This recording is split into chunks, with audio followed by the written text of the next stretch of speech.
1 Korintus 6 ayat 12 sampai 19. Segala sesuatu halal bagiku, tetapi bukan semuanya berguna. Segala sesuatu halal bagiku, tetapi aku tidak membiarkan diriku diperhamba oleh suatu apapun. Makanan adalah untuk perut dan perut untuk makanan, tetapi kedua-duanya akan dibinasakan Allah. Tetapi tubuh bukanlah untuk percabulan, melainkan untuk Tuhan, dan Tuhan untuk tubuh.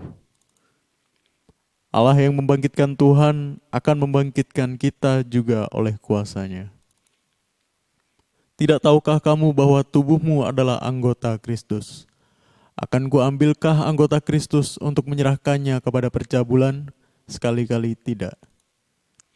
Aku tidak tidak tahukah kamu bahwa siapa yang mengikatkan dirinya pada perempuan cabul menjadi satu tubuh dengan dia? Sebab demikianlah kata Nas, keduanya akan menjadi satu daging.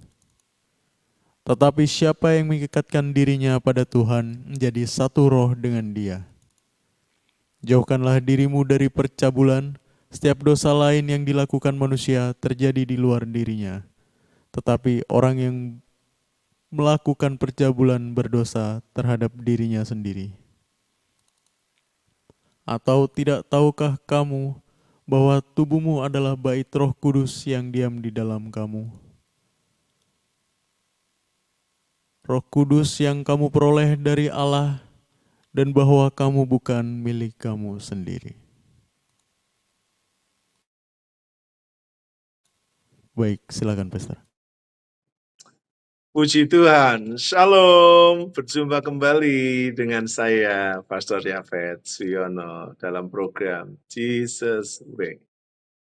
Kita sudah masuk ke bagian ketiga ya, dengan tema memuliakan Allah dengan tubuhmu. 1 Korintus 6 ayat 20, karena kamu telah dibeli dan harganya telah lunas dibayar, karena itu muliakanlah Allah dengan tubuh. Bapak Ibu Saudara yang dikasihi oleh Tuhan Yesus, tubuh atau dalam bahasa Ibraninya itu basar, kalau di dalam bahasa Yunaninya itu ya soma. Atau tubuh atau daging. Ini kelihatan secara fisik, secara lahiriah. Orang bisa lihat, orang bisa sentuh, orang bisa raba. Kelihatan. Kalau tadi kita berbicara tentang bagian yang terdalam atau bagian yang ada di dalam tubuh, yaitu roh adalah kehidupan dan jiwa adalah kesadaran. Sekarang kita masuk bagian yang ketiga, tubuh adalah tindakan dalam penurutan. Bapak Ibu Saudara yang dikasihi oleh Tuhan Yesus Kristus, Bapak Ibu tentunya semua sangat tahu tentang handphone, HP, smartphone. Hampir semua sekarang, tidak hanya orang tua, bahkan anak-anak kecil saja sudah pandai mengoperasikan. HP itu kalau kita lihat dari luar kan bagus ya. Casingnya itu berbagai macam bentuk yang dibuat sangat menarik oleh pabrik. Tapi sesungguhnya ya yang kelihatan bagus di luar itu ya tidak memiliki fungsi banyak. Tapi fungsi yang sesungguhnya itu yang ada di dalam atau mesinnya. Tapi bagaimanapun juga tampilan secara fisik itu penting karena itu akan menarik. Nah, begitu juga Bapak Ibu tentang kehidupan kita. Kalau Tuhan sudah membereskan, sudah memulihkan kembali hubungan yang rusak kita dengan Allah Bapa di surga melalui kematian Tuhan Yesus Kristus. Apa yang kelihatan secara fisik ini juga penting. Karena tidak mungkin manusia ya langsung melihat roh dan jiwa kita. Pasti yang akan dilihat tampilannya. Bukan karena dia handsome, atau beautiful, atau cantik parasnya. Tapi apakah penampilannya menarik walaupun mungkin ya tidak ganteng, tidak cantik, tapi manis, sedap dipandang, ya. Cara berpakaiannya yang sopan, yang bersih, gitu ya. Kalau orang lihat yang lusuh, kusam, ya, semrawut, gitu, acak-acakan, atau ya badannya berbau, ya, pakaiannya mungkin kotor dan sebagainya, orang pasti agak merasa risih kalau mendekat. Tapi orang senang kalau dia ini harum, ya enggak harus dengan parfum yang mahal, tapi harum, wangi, bersih, rapi, menarik bukan? Nah, kalau yang ada di dalam tubuh kita ini sudah dibereskan oleh Tuhan Yesus melalui kematiannya, tubuh fisik ini juga perlu, Bapak Ibu, kata firman Tuhan, harus didandani. Didandani bukan secara lahiriah, tetapi secara batiniah. Katanya Tuhan Yesus ya, apa yang menajiskan orang itu bukan apa yang dari luar masuk ke dalam, tapi apa yang dari dalam ya itu ya keluar. Melalui apa? Ya melalui tubuh ini, melalui mulut. Mulut kan juga bagian dari tubuh. Melalui sikap tindakan kita yang kita lakukan ya dengan tubuh kita ini. Makanya firman Tuhan tadi katakan tubuh ini bukan untuk percabulan, tapi tubuh ini untuk Tuhan. Orang yang melakukan percabulan itu orang yang tidak bisa menikmati anugerah Tuhan dalam hubungannya ini, berbicara tentang orang yang sudah berkeluarga, suami istri. Pasti kalau dia anak Tuhan, dia sudah hidup dalam kebenaran, sudah dipulihkan hubungannya dengan Bapa, dia akan selalu dipuaskan oleh pasangannya. Ya. Sejak pertama menikah sampai menutup mata, sampai keduanya dipanggil pulang. Dia akan bisa menikmati hubungan, baik hubungan secara batiniah, ya, hubungan persekutuan, ya, yang indah, yang akrab, ya, secara rohnya, secara batinnya, juga secara tubuh. Makanya orang tidak akan pernah melakukan percabulan, karena itu sama dengan kita, ya, merusak tubuh ini. Padahal tubuh ini diciptakan ya sesuai dengan gambar dan rupa Allah. Jadi manusia itu adalah makhluk yang mulia. Makanya di dalam diri manusia itu ya ada kemuliaan. Tapi itu diperoleh dari manusia yang sudah dipulihkan, yang sudah dibereskan, yang sudah ditebus, yang sudah dibeli dengan harga yang lunas, dibayar oleh Tuhan Yesus Kristus di atas kayu salib. Karena itu setiap kita punya kewajiban untuk memuliakan Allah dengan dan melalui tubuh ini. Kalau enggak,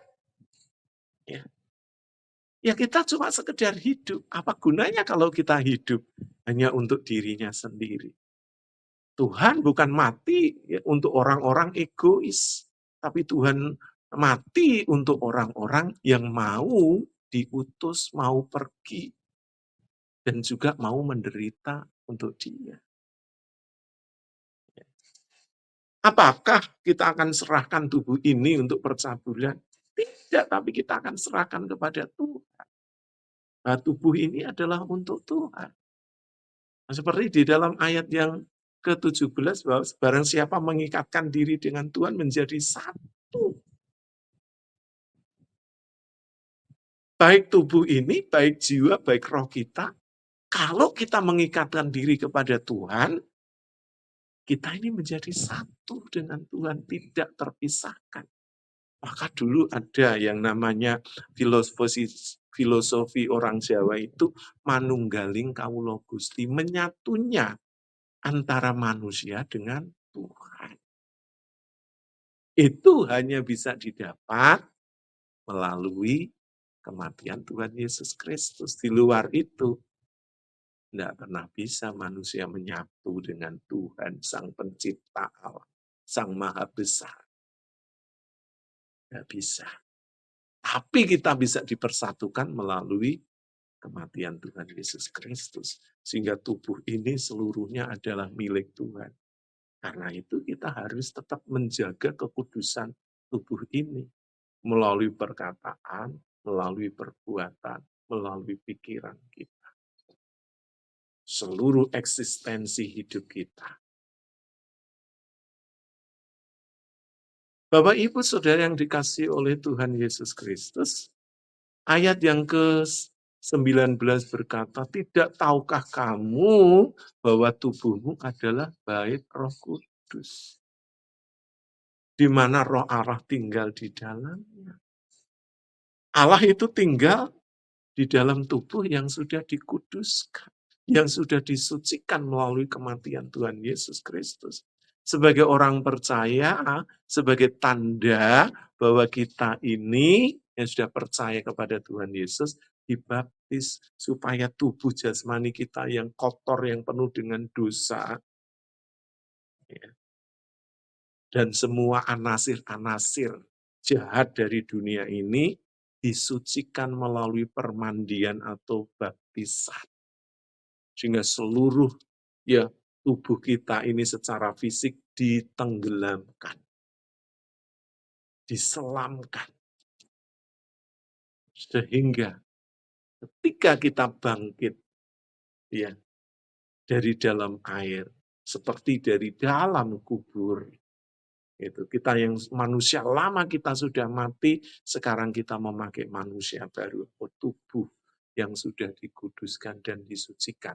Itu baru Roh Kudus tinggal dan efektif di dalam kita. Makanya tubuh ini sebetulnya casing. Kalau dalamnya ini bersih, benar, sudah dipulihkan, fisik ini hanya mengikuti. Makanya fisik ini adalah tindakan dalam penurutan. Kalau pikiran kita ini pikiran Kristus, kalau perasaan kita ini perasaan Kristus, kalau kehendak kita ini kehendak Kristus, maka tubuh ini hanya mengikuti perintah. Kemana mau dibawa tubuh ini? Apakah engkau ke tempat-tempat yang berdosa atau ke tempat-tempat yang mendatangkan kemuliaan, mencari jiwa, menjangkut jiwa, menyelamatkan mereka, melayani orang-orang miskin, memberkati mereka yang susah, membebaskan mereka yang terikat, merawat mereka yang sakit, merestorasi, merehabilitasi mereka yang ya jatuh dan terikat dengan narkoba dan kuasa gelap dan sebagainya. Tubuh ini kita pakai untuk melayani Tuhan. Sehingga kehadiran kita ini secara fisik boleh dirasakan manfaatnya. Ya. Makanya sebetulnya hidup ini sangat berguna. Bahkan ada lagu adalah ya bahwa ketika kita tua pun kita tetap bisa menjadi berkat bagi orang lain. Jadi seluruh hidup kita, tidak hanya tua muda, semua orang bisa menjadi berkat bagi Tuhan dan bagi sesama. Hidup kita ini berguna bagi Tuhan dan juga bagi sesama. Kalau tubuh ini sudah disucikan, kalau tubuh ini sudah dipulihkan, kalau hidup kita ini sudah sesuai dengan firman Tuhan. Nah, Bapak Ibu Saudara yang dikasihi oleh Tuhan Yesus, di dalam tubuh ini kan kalau di dalam 1 Korintus pasal 12 di sana tentang anggota tubuh, ada kepala, ada mata, ada telinga, ada mulut, ada tangan, ada kaki. Dan semuanya ini berguna. Mata tidak bisa berkata kepada tangan, tidak butuh. Mulut tidak bisa berkata dengan kaki nggak butuh.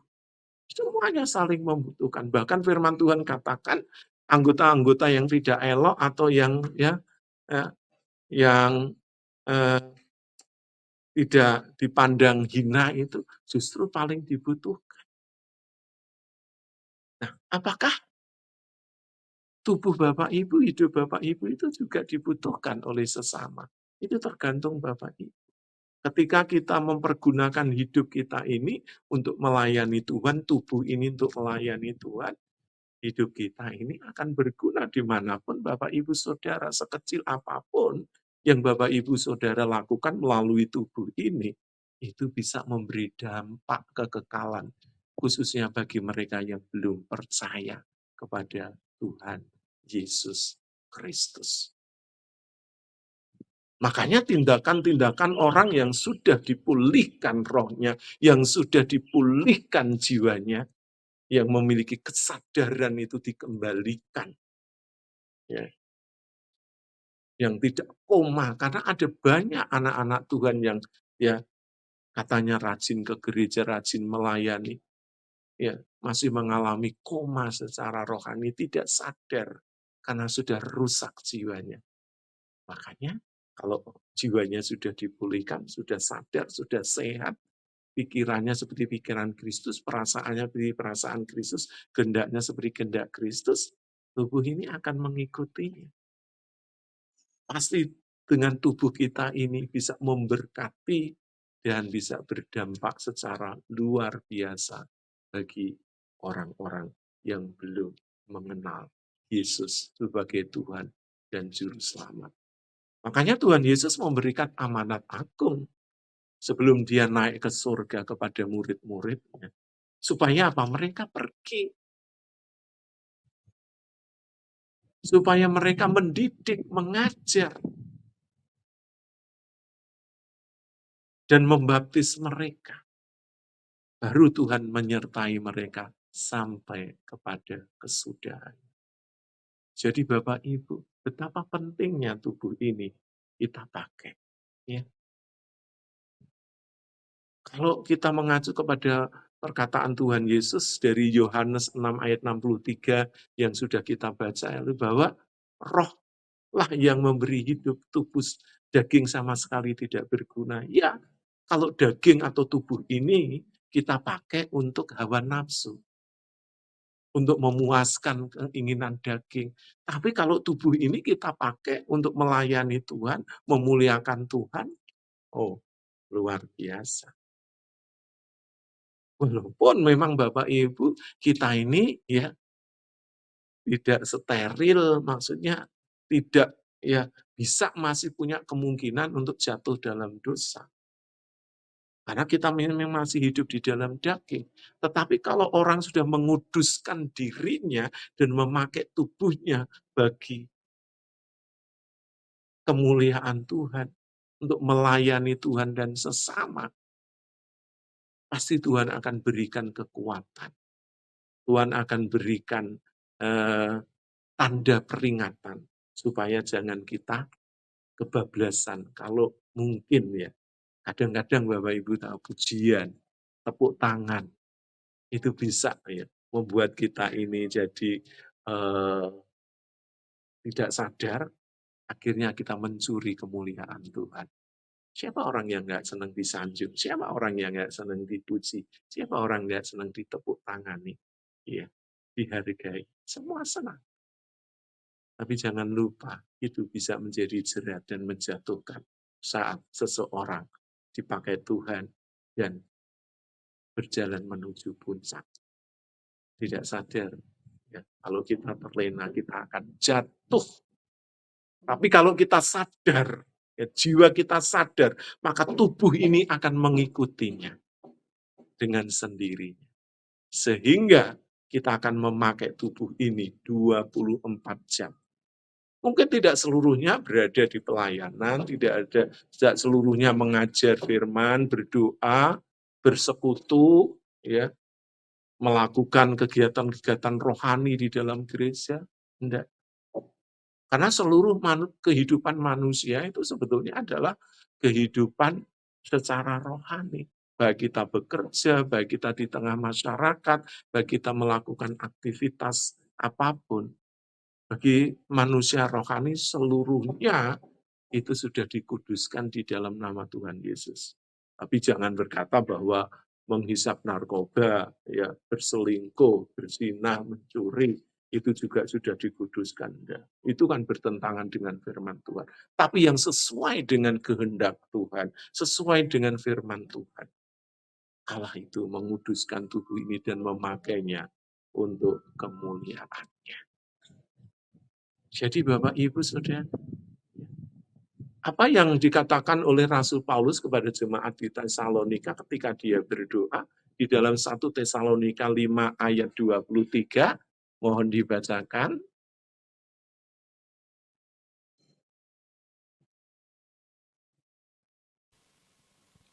1 Tesalonika 5 ayat 23.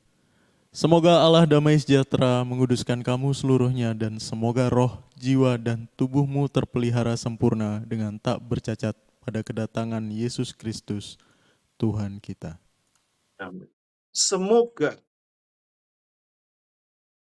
ya Allah sumber damai sejahtera itu menguduskan tubuhmu, menguduskan kamu secara utuh sempurna. Roh, jiwa, dan tubuhmu secara sempurna, secara utuh dan tidak bercacat sampai kita menunggu kedatangan Tuhan Yesus Kristus.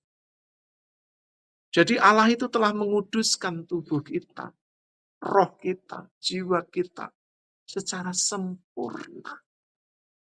Agar kita ini kudus dan tidak bercacat sampai hari kedatangannya.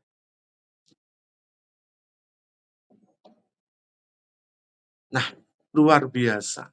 Kita punya cover Tuhan.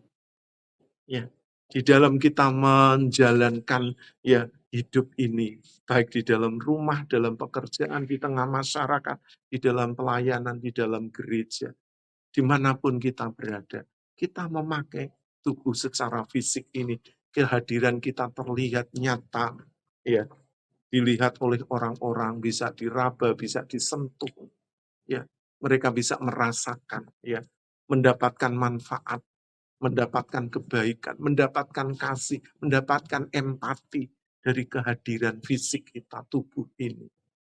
Karena Allah telah menguduskannya. Kalau tidak, ya hidup kita tetap cemar. Hidup kita tetap ada di dalam dosa.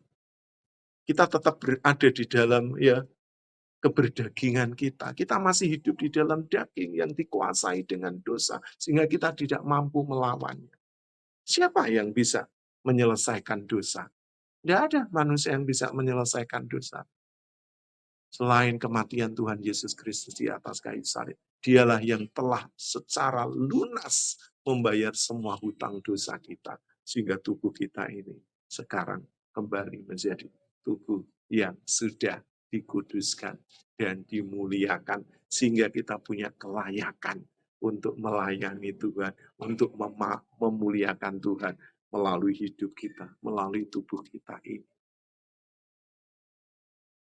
Dan apa sebetulnya yang diharapkan oleh Allah melalui hidup kita, melalui tubuh kita ini? Ya. Kita akan membaca ya, dari surat Filipi pasal 1 ayat yang ke-22.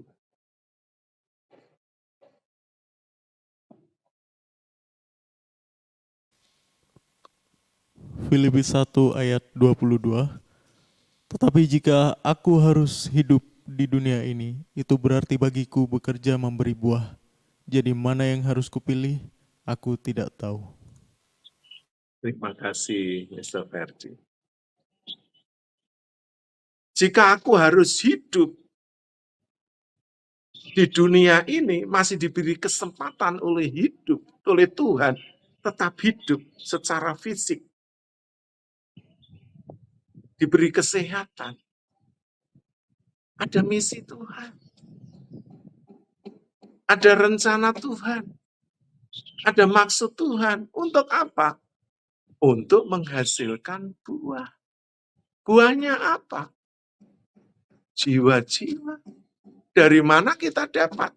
Ya karena kita pergi mau melayani dan menjangkau mereka. Bukan cuma duduk-duduk di gereja, jiwa akan datang sendiri. Buah itu akan muncul dengan sendirinya. Pak Tani itu bekerja, menanam padi dan sebagainya. Dicangkuli, tekun, dan rajin, baru dia memetik buah.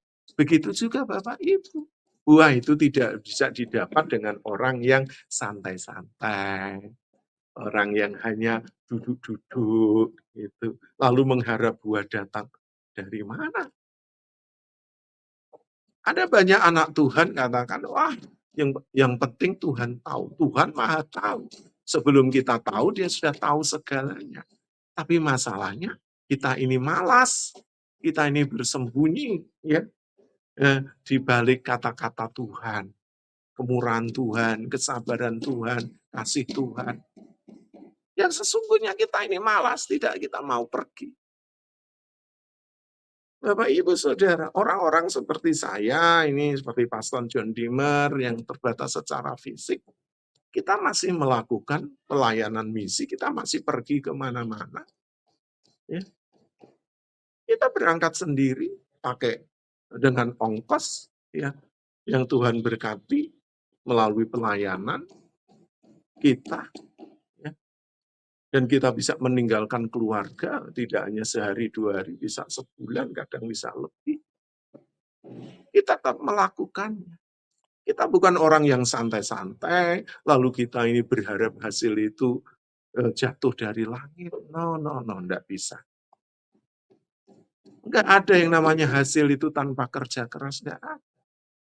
Makanya firman Tuhan tadi katakan bahwa kalau aku hidup, itu untuk menghasilkan buah, bukan hidup hanya untuk sekedar menjadi penggenapan gitu. Ya. Enggak. Tujuan Tuhan memberi kita hidup adalah untuk menghasilkan buah. Supaya kalau kita ketemu Tuhan, tidak kita membawa tangan kosong. Tetapi di tangan kita, di genggaman kita, ada jiwa-jiwa yang kita layani. Mereka percaya Tuhan dipulihkan, mereka bertobat, mereka kembali kepada Tuhan. Dan mereka kembali setia dan sungguh-sungguh menjadi anak Tuhan. Itu buah. Makanya Rasul Paulus sulit untuk memilih. Kalau dia mati, itu beruntung. Karena dia akan kembali kepada Bapa Sang Pencipta, Sang Pemilik hidupnya. Senang sudah tidak perlu kerja keras di bumi ini. Tapi kalau masih diberi kesempatan hidup, ya harus dipertanggungjawabkan hidup ini. Makanya Rasul Paulus itu bekerja keras untuk mencukupi kebutuhan pelayannya dengan apa? Membuat tenda. Tidak selalu bergantung kepada pemberian orang lain. Ya, persembahan orang lain, tapi dia bekerja keras memberikan keteladanan kepada anak-anak rohani, kepada sekawan sekerjanya, bahwa dia juga adalah orang-orang yang bekerja keras, sehingga dia tidak hanya modal omong doang, tapi dia benar-benar mempraktekkan ya, perintah Tuhan, amanat agung Tuhan itu di dalam kehidupannya, melalui tubuhnya. Sekalipun Rasul Paulus ketika menjelang masa tuanya, badannya itu bongkok dan penglihatannya sangat berkurang. Tapi dia tetap melayani Tuhan.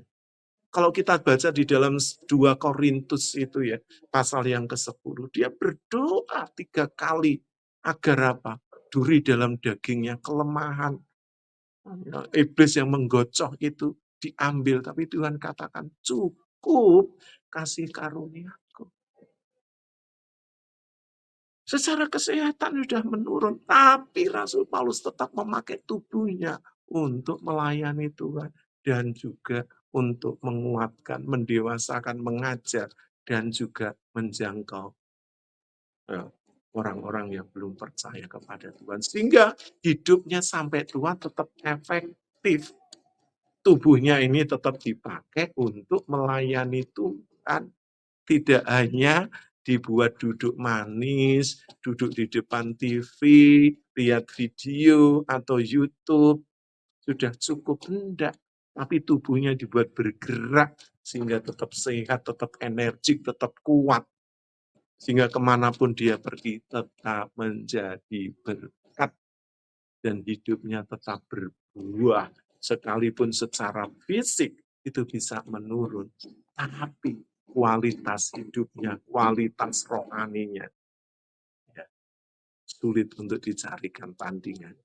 Karena dia pakai seluruh hidupnya, tubuhnya ini untuk melayani Tuhan. Walaupun di saat-saat tertentu dia juga mengalami kelelahan, kelemahan, kecapean, kelaparan. Ya, itu ceritakan kekurangan. Tapi dia tidak berhenti dengan semua kesulitan itu. Tapi dia terus memakai hidupnya. Bahkan dia katakan, aku sudah mengakhiri pertandingan dengan baik. Aku sudah sampai garis akhir. Seharusnya seperti itu kita sebagai anak-anak Tuhan, sebagai orang percaya. Bahwa kita memakai hidup ini, tubuh kita ini, sampai kepada garis akhir, di mana setiap kita ini seperti orang yang sedang berlomba, sedang bertanding. Dan setiap kita punya tanggung jawab untuk menyelesaikannya. Jangan hidup santai, jangan leha-leha, katanya ya. Jangan sia-siakan waktu itu. Karena kita akan dituntut pertanggungjawaban. Kalau tidak, nanti kita akan menyesal ketika kita ketemu dengan Tuhan. Ya, oleh karena itu kita pakai waktu hidup ini ya berguna, bermanfaat, baik untuk diri sendiri juga bagi sesama. Sehingga kita ketika kita pulang bertemu Bapa di surga, kita membawa di dalam ya genggaman tangan kita, yaitu buah-buah atau jiwa-jiwa yang diselamatkan. Walaupun nanti kalau kita ketemu Tuhan tidak pakai tubuh ini tidak layak untuk ketemu Tuhan. Karena tubuh ini sudah tubuh yang sudah berdosa, tubuh yang sudah rusak karena Adam yang sudah jatuh. Nanti kita akan memakai tubuh kemuliaan karena tubuh ini akan kembali kepada debu tanah di mana itu diambil. Ya. Dan nanti kita ketemu Tuhan pakai tubuh kemuliaan. Karena memang ya Tuhan itu mulia, Tuhan itu suci. Jadi tanpa kesucian tidak ada seorang pun yang dapat melihat Tuhan, dapat mendekat pada Tuhan, dapat hidup bersama Tuhan. Tapi tetap harus kita mulai sejak kita hidup di bumi ini. Melalui apa? Melalui tubuh kita ini. Jadi jangan katakan, wah itu nanti, itu gampang. Enggak. Enggak ada sesuatu yang gratis. Enggak ada sesuatu yang tiba-tiba bisa didapatkan. Enggak ada. Ya, keberhasilan itu tiba-tiba muncul tanpa orang bekerja keras, tanpa orang berusaha, tidak. Tidak ada pelayanan itu akan menghasilkan buah atau berhasil. Ya, ukurannya bukan gedung gereja yang besar, bukan jumlah jemaat yang ribuan, tapi sudahkah ya di dalam hidup kita memakai tubuh ini untuk terus memuliakan Tuhan.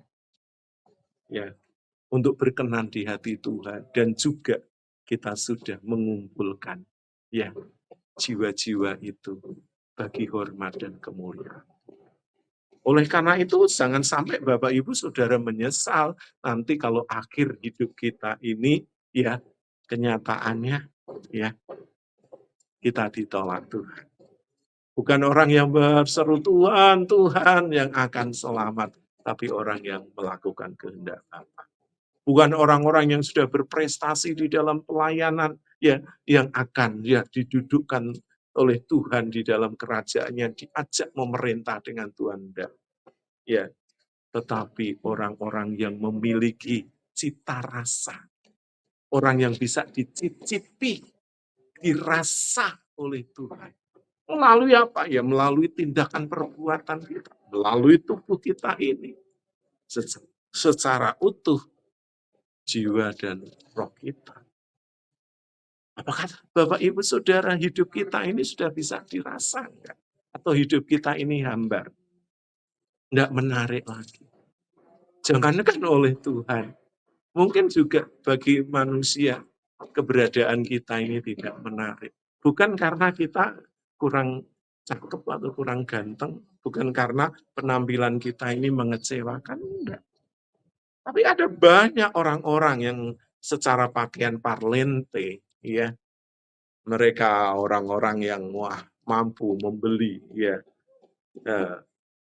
pakaian atau barang atau aksesoris yang branded. Tapi tindakannya banyak mereka itu ya tidak beradab, ya tidak bermoral, meninggalkan etika. Ada banyak orang yang memiliki ilmu yang tinggi, tetapi melanggar banyak aturan, tidak beretika, tidak bermoral.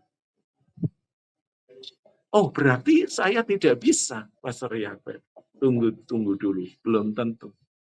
Sekalipun kita orang kecil, kalau kita memakai tubuh kita, hidup kita, untuk memuliakan Tuhan, di mana roh dan jiwa kita sudah dipulihkan, ya kondisinya. Roh kita kembali hidup sehingga memiliki persekutuan yang akrab, yang intim dengan Tuhan. Jiwa kita memiliki pikiran, perasaan, dan kehendak Kristus sehingga kita mampu melakukan kehendaknya.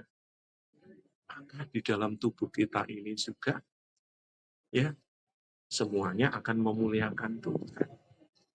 Jadi jangan pernah Bapak Ibu Saudara menyesali karena keberadaan kita. Jangan. Ya. Karena di hadapan Tuhan itu yang dipandang itu bukan karena harta benda kedudukan seseorang, tetapi bagaimana nilai diri itu seseorang. Dia menjalankan hidup ini, memakai tubuh ini untuk apa? Untuk memuliakan Tuhan atau memakai untuk kepuasan hawa nafsu dagingnya? Ya. Dan jikalau Bapak Ibu memakai tubuh ini untuk kemuliaan nama Tuhan, mengapa harus Bapak Ibu menyesal? Mengapa Bapak Ibu Saudara merasa ada yang kurang? Tidak. Ya, karena harta benda, kekayaan, nama besar tidak akan pernah kita bawa mati. Tapi kebenaran, ya, iman, itu yang akan kita bawa untuk berjumpa dengan Tuhan. Melalui hidup yang sudah dipulihkan, dikuduskan, disucikan melalui kematiannya. Sebab harga kita ini sudah dibayar. Hidup kita sudah dibeli dari segala dosa dan masa lalu. Dan mari sekarang kita memuliakan Allah. Baik di dalam roh kita, baik di dalam jiwa kita. Dan sekarang di dalam tubuh ini. Dan tubuh ini akan mengikuti apa yang diperintahkan oleh roh dan jiwa. Karena tubuh ini ya akan bertindak dalam penurutan. Kalau roh kita hidup, kalau jiwa kita sadar. Jadi Bapak Ibu Saudara yang dikasih oleh Tuhan Yesus, mari pakailah tubuh ini untuk memuliakan Tuhan. Dan jangan sia-siakan waktu, hasilkanlah buah supaya Bapak Ibu Saudara jangan menyesal kelak. Oke, kita mengakhiri ya di bagian ketiga dari memuliakan Allah dengan tubuhmu, dan kita akan berjumpa ya di bagian terakhir ya. Oke, sebelum kita berpisah, mari Bapak Ibu kita berdoa. Sungguh kami bersyukur Bapa karena kasih-Mu, karena kebaikan-Mu, Engkau tetap memberikan kami semangat. Karena itu kami mau menguduskan tubuh kami. Sebab Engkau telah mati dan Engkau telah memulihkan hubungan kami, sehingga kami dilayakkan untuk memakai hidup ini, tubuh ini, memuliakan Tuhan. Dan kami boleh bekerja untuk menghasilkan buah, dan buah kami itu tetap. Terpujilah nama-Mu, berkati Bapak Ibu, berkati seluruh tim dari Smart People Church, ya, sehingga mereka tetap menjadi berkat Tuhan. Terpujilah nama-Mu, kami mengucap syukur di dalam nama Tuhan Yesus Kristus. Oke, Bapak Ibu Saudara yang dikasihi Tuhan, sampai berjumpa kembali di bagian terakhir. Tuhan Yesus memberkati. Shalom.